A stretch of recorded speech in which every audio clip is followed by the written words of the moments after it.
Bueno, chicos, vamos a ver el tema 10 que se trata de funciones. En el primer punto lo que vemos es, o que nos preguntan qué es una función. Nosotros vamos a decir que una función es todo aquello que para un conjunto inicial corresponde a un único conjunto final.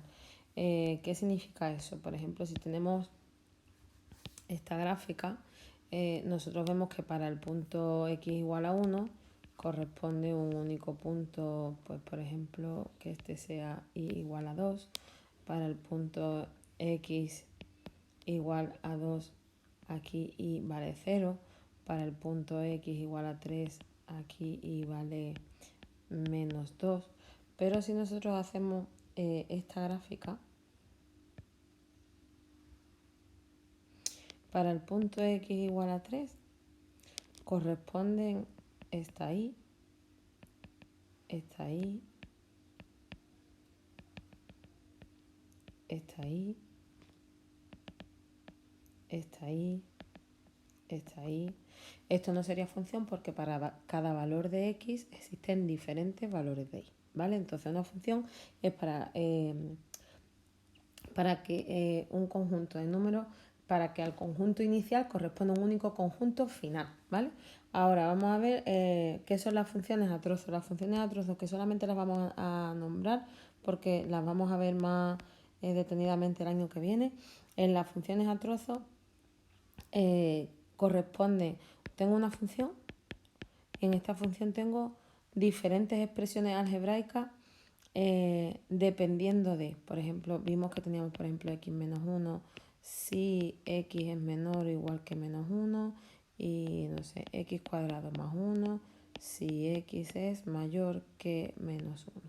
Eso significa que yo tengo, si tengo el x menos 1 aquí, pues yo voy a tener una expresión algebraica para los menores que menos 1, que es una recta que llega hasta aquí. Esto ya no lo podría pintar, tendría que darle valores y todo eso, ¿vale? Simplemente os lo estoy indicando más o menos. Y después tengo una parábola, que es esta, que es para los mayores que menos 1. Una parábola, pues que iría, me la voy a inventar, no quiere decir que sea esto, sería algo así. O sea que para los menores que 1 sería la recta y para los mayores que 1 sería la parábola. Esto es una función a trozo, como os digo, lo veréis más detenidamente el año que viene. Pero lo más importante que hemos visto en este tema es las características que hemos visto de las funciones. Entonces, dentro de una función, yo voy a poner el punto 2, que no sé si corresponde exactamente al punto 2 del libro, yo creo que sí. En el punto 2 nosotros lo que hemos visto es dominio, recorrido, puntos de corte, máximo y mínimo, continuidad, periodicidad, simetría. Vamos a ver uno a uno los puntos. Vamos a imaginar que tengo la función esta, que empieza aquí y que hace eso es una curva, aquí va a hacer un pico, aquí va a ser constante y vamos a ponerla así. Vale, nosotros hemos dicho que vamos a estudiar el dominio. Si estudiamos el dominio de una función, que el dominio se escribe como dominio de la función roja, ¿vale? El dominio de la función es un señor que va caminando por aquí y va caminando hacia allá, sabiendo que esto es menos infinito, esto es más infinito. Vale, y el señor lo que me va a decir es dónde existe la función en el eje X. En el eje X, ¿vale? Esto no es que lo pongas tú, esa X que yo acabo de pintar, es para que te acuerdes que es en el eje X. ¿Dónde existe esa función? Esa función existe en el punto menos 1, menos 2, menos 3. Todo esto se supone que me da igual, ¿eh? Menos 4, menos 5, menos 6. Y 1, 2, 3. Vale, vamos a hacerlo así. Entonces esa función existe. Cuando este señor va mirando arriba y abajo, no va a haber función hasta que llegue al punto menos 6. Cuando llega al punto menos 6 se va a encontrar que existe la función. Luego el dominio es desde el menos 6 hasta el, este señor va caminando hasta el más infinito, porque la función va a seguir hasta el más infinito. Ese es el dominio. El recorrido. Ahora el recorrido, el señor se sitúa aquí. Y el señor va a ir mirando a izquierda y derecha a ver dónde existe función. Y la primera vez que se va a encontrar función va a ser en el menos 1, menos 2, menos 3, menos 4. Así que no hay función, salvo cuando llega al menos 4, el recorrido lo vamos mirando en el eje Y, ¿vale? El recorrido en el f de x es desde menos 4 hasta, él va caminando hacia arriba, hasta el más infinito, y se va a encontrar función en el 1, 2, 3, 4, 5, 6. Vamos a poner que este sea el 6. Aquí, ese es el 6, ¿vale? Pues su recorrido va a ser desde el menos 4 hasta el 6. Porque cuando el señor vaya ya por aquí, no va a encontrar función ni a derecha ni a izquierda. Vale, recorrido hecho. Dominio, recorrido, periodicidad. Una función era periódica cuando se repetía. Por ejemplo, si yo tengo esto así, y ahora hago así, y ahora hago así, tiene que medir lo mismo, ¿eh? Y ahora hago así, y ahora hago así. Esta función era periódica porque se repetía siempre en un mismo periodo. Imagínate que este es el 0, el menos 1 y el menos 2. Pues esto será el 1 y el 2, el 3 y el 4, el 5 y el 6. ¿Lo ves?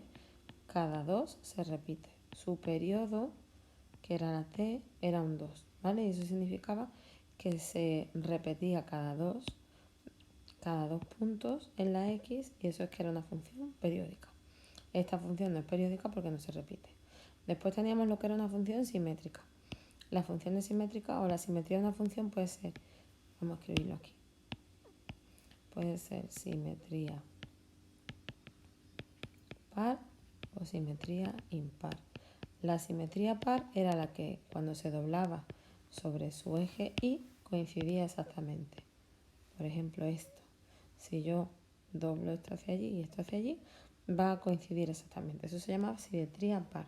Para verlo analíticamente, por ejemplo, si yo tenía una función f de x es igual a x cuadrado, yo decía, voy a estudiar si es simétrica par.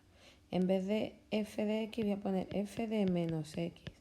Donde haya una x voy a poner un menos x, a ver qué pasa. Y esto, un signo negativo elevado a potencia par, me queda positivo. Entonces f de menos x te sigue quedando la propia función. Y decíamos, como f de menos x es igual a f de x, la función es par. Lo que significa que si tú esta función la representas, va a coincidir si se dobla por su eje Y completamente. Eso era si era par. ¿Qué pasaba si era impar? Si era impar era que tú tenías que doblarla 2 veces para que coincidiera. Por ejemplo, hacías esto y esto. Vale, entonces yo tenía que doblarla sobre este eje hacia arriba, ¿vale? Yo doblaba esto hacia arriba y después la tenía que doblar hacia allí. Y entonces coincidía completamente. Eso se llamaba simetría impar. ¿Cómo veía yo eso? Pues si yo tenía esta función, f de x es igual a menos x, por ejemplo, pues yo digo, si voy a estudiar f de menos x, ¿qué hago? Donde haya una x voy a poner un menos x. Entonces me sale que f de menos x es más x. O sea, me ha quedado exactamente lo mismo, pero con el signo cambiado. Si yo estudio f de menos x, me sale exactamente la función inicial, esta, pero con un signo cambiado adelante. Eso significaba que tenía simetría impar. Este tipo de simetría, ¿vale? Vale, ya sabemos lo que es simetría par, lo que es simetría impar. En mi caso, esta función que estamos estudiando ahí no tiene simetría ni par ni impar. Después tenemos que estudiar también el crecimiento y el decrecimiento. Vamos a estudiarlo en fluorescente. Vale, decrecimiento. Crecimiento y decrecimiento se estudian en el eje X. Entonces, yo decía, yo ahora tengo un señor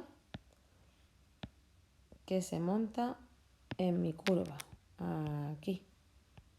Este señor se monta con un patinete y va bajando, después va subiendo, después va bajando y aquí ni sube ni baja.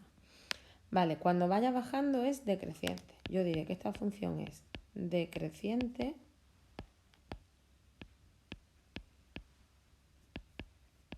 este es el estudio de la monotonía, ¿vale?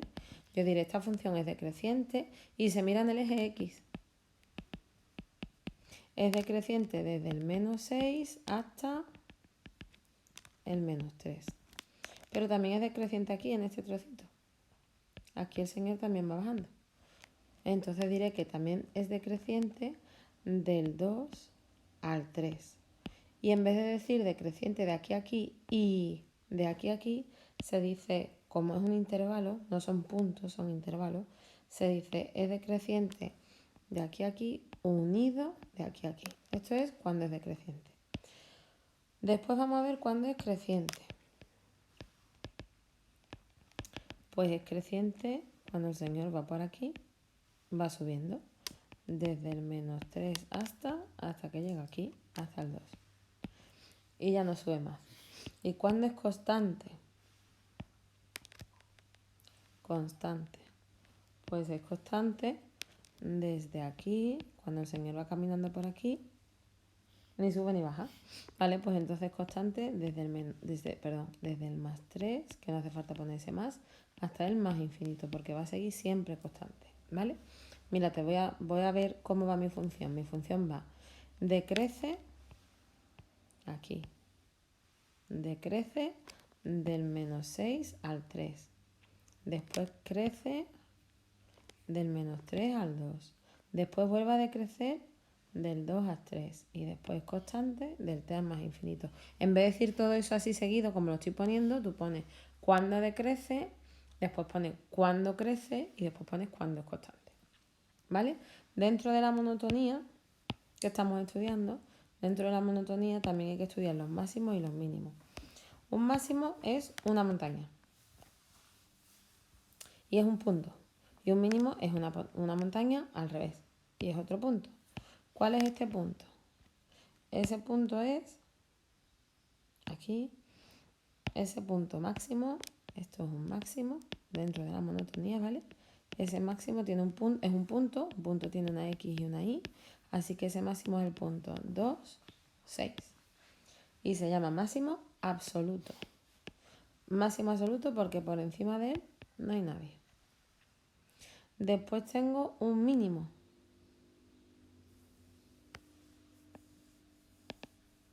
Que también es absoluto. Porque por debajo de él, este es mínimo. Por debajo de él tampoco hay nadie. Mínimo absoluto. Y ese es el mínimo, ese es el menos 3. Primero la X, menos 4. Después la Y. No hay relativos. Los relativos eran mínimos o máximos, pero no eran los más, si son máximos no son los más grandes, por encima de él hay otros puntos, y si son mínimos no son los más pequeños, por debajo de él hay otros puntos. ¿Vale? Todo esto sería la monotonía. El decreciente, creciente, constante, tus máximos y tus mínimos. Y ahora vamos a estudiar la tasa de variación. Si te digo, calcúlame la tasa de variación del intervalo, vamos a poner del intervalo menos 1, 2. Nosotros decíamos que eso se calculaba como f de 2 menos f de menos 1. ¿Cuánto es f de 2? Pues tú miras aquí, donde la x valga un 2, ¿cuánto vale la y? Pues la y vale 6. Pues 6 menos f de menos 1 es este, menos 1. F de menos 1, la y vale 0. Así que me sale 6 menos 0, 6. La tasa de variación del intervalo menos 1, 2 es 6. Cuando la tasa de variación sea positiva, es que ese trocito es creciente. Cuando sea negativa, es que es decreciente. Esto de todas formas yo no te lo pregunto. Y cuando sea 0, es constante. Yo te explicaba que eso era lo que subía o bajaba la función. Por ejemplo, yo te estoy poniendo la tasa de variación desde aquí hasta aquí. Todo esto es tu tasa de variación, ¿vale? ¿Y qué más nos queda? Pues creo que ya no nos queda nada más. Esto es todo. Espero que os haya servido.